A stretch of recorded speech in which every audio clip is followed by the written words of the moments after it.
വയോധികയെ കൊലപ്പെടുത്തി കട്ടിലിനടിയിൽ ഒളിപ്പിച്ച കേസിൽ ചെറുമകനുമായി പോലീസിന്റെ തെളിവെടുപ്പ്. ചവറ വട്ടത്തറ സ്വദേശി സുലേഖ ബീവിയുടെ കൊലപാതകത്തിലാണ് ചെറുമകൻ ഷഹനാസുമായി പോലീസ് തെളിവെടുപ്പ് നടത്തിയത്. 3 ദിവസത്തേക്കാണ് ഇയാളെ പോലീസ് കസ്റ്റഡിയിൽ വാങ്ങിയത്.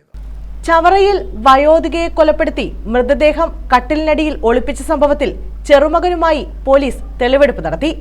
3 ദിവസത്തേക്കാണ് ഇയാളെ പോലീസ് കസ്റ്റഡിയിൽ വാങ്ങിയത്. അമ്മ മുന്താസിന്റെയും മൊഴി പോലീസ് രേഖപ്പെടുത്തി. ചവറ വട്ടത്തറ കണിയാന്റയത്ത് പരേതനായ ഉസ്മാന്റെ ഭാര്യ സുലേഖ ബീബിയാണ് കൊല്ലപ്പെട്ടത്. 63 വയസ്സായിരുന്നു.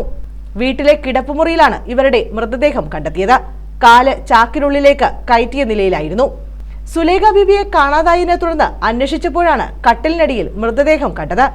പിന്നാലെ സുലേഖ ബീബിയുടെ മകൾ മുന്താസിന്റെ മകൻ ഷഹനാസ് ഓടി രക്ഷപ്പെടാൻ ശ്രമിക്കുന്നതിനിടെ നാട്ടുകാർ പിടികൂടി പോലീസിൽ ഏൽപ്പിക്കുകയായിരുന്നു. ഒട്ടേറെ കേസുകളിൽ പ്രതിയായ ഷഹനാസ് വീട്ടിൽ പ്രശ്നക്കാരനാണ്. പണം ആവശ്യപ്പെട്ട് വീട്ടിൽ വഴക്കിടാറുണ്ട്. മുന്താസ് സംഭവ സമയം വീട്ടിൽ ഉണ്ടായിരുന്നില്ല. സംഭവം അറിഞ്ഞ് നാട്ടുകാർ തടിച്ചുകൂടിയതോടെ വീട്ടിലുണ്ടായിരുന്ന മുന്താസ് ആത്മഹത്യാ ശ്രമവും നടത്തിയിരുന്നു. പോലീസ് എത്തിയാണ് ഇവരെ രക്ഷപ്പെടുത്തിയത്. SHO നിസാർ, SI ഗിരീഷ്, CPOമാരായ ശങ്കർ, രഞ്ജിത്ത്, അരുൺ ഘോഷ്, രാംകുമാർ എന്നിവരടങ്ങിയ സംഘമാണ് തെളിവെടുപ്പ് നടത്തിയത്. News bureau, Chavara.